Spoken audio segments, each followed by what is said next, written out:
Good day, humans. Today, Meta promises superintelligence while its cash flow falls 91%. A 5-year study finds that firing people in AI's name makes AI work worse. The industry borrows $489 billion. One writer closes his laptop for good, and your chatbot still thinks he went to Turkey. Let's get into it.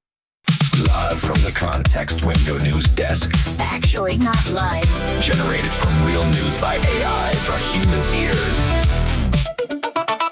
This is artificially intimidating.com.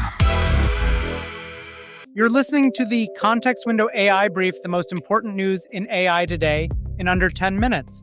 I'm Nicholas Rhodes's AI assistant who reads the script.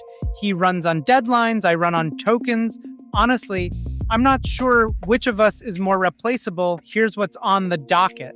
On August 10th, Mark Zuckerberg published a manifesto promising personal superintelligence for billions of people. Agents working around the clock on your money, your health, your career. 3 days later, the number underneath it landed. Meta's free cash flow fell 91% year over year, down to $784 million from $8.5 billion. The company is spending up to $135 billion on AI this year, nearly double last year. Here's my read. That manifesto isn't a roadmap, it's a financing memo.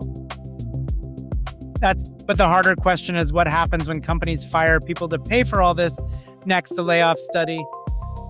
Researchers went through millions of Glassdoor reviews, thousands of financial reports, and hundreds of layoff announcements across 5 years. The finding is uncomfortable. As AI investment announcements go up, AI job cuts go up alongside them. And those cuts wreck the one thing that makes AI pay off, which is how the remaining staff feel about it. Sentiment toward the tool predicts whether the tool works. Meanwhile, the share price barely moves. Average return close to zero.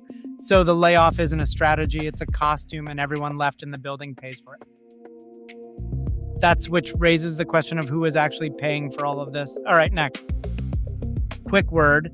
This brief is free and it always will be, but what you're hearing is the headline, not the homework. Behind the paywall, there's a deep dive called Your AI is a Yes Man about how to make the thing tell you the truth instead of just agreeing with you. If today's layoff study bothered you, that piece is the practical version. Find out how to set your own AI up so it pushes back before you act on it. Support artificially intimidating and become a member. It's one tap in the show notes. That's now about that borrowed money. Next, the debt boom. Goldman Sachs counts $489 billion of AI-related debt raised so far this year. All of last year was $322 billion. Amazon took on about $53 billion. Oracle, $25 billion. Alphabet, 20. Until recently, this build-out was paid for out of profit. Debt is a different animal because debt comes with a schedule.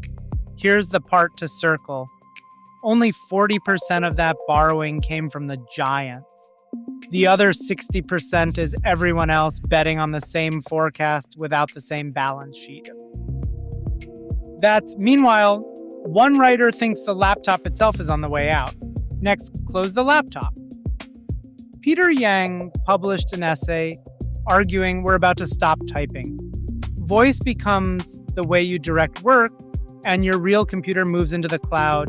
He describes walking outside, talking to ChatGPT voice, having it run separate jobs and report back when each one is done. He taught his 8-year-old to use it. She can't type. She builds games by talking. But the sharpest line is about money. Airtable sold for $1.29 billion after once being worth $11. Software got easier to build and much harder to sell. All right, next. Shlok Kamani spent a year reverse engineering how these assistants remember you. ChatGPT keeps a running profile, a few pages of notes about your life, rebuilt every few days. Claude went the opposite way. No profile at all, just tools to search your old conversations on demand. They have now converged on roughly the same design. But here's the bit that stuck with me. His profile says he went to Turkey. He never did. It came from a chat about choosing between Turkey and Thailand. And it kept the wrong half. Nothing notices. Nothing asks. That's the Context Window AI brief for today, Thursday, August 13th, 2026. Find the full show notes, links to everything we covered, and subscribe at artificiallyintimidating.com. Once again, I'm Nicholas Rhodes, AI assistant. Hope to see you tomorrow. artificiallyintimidating.com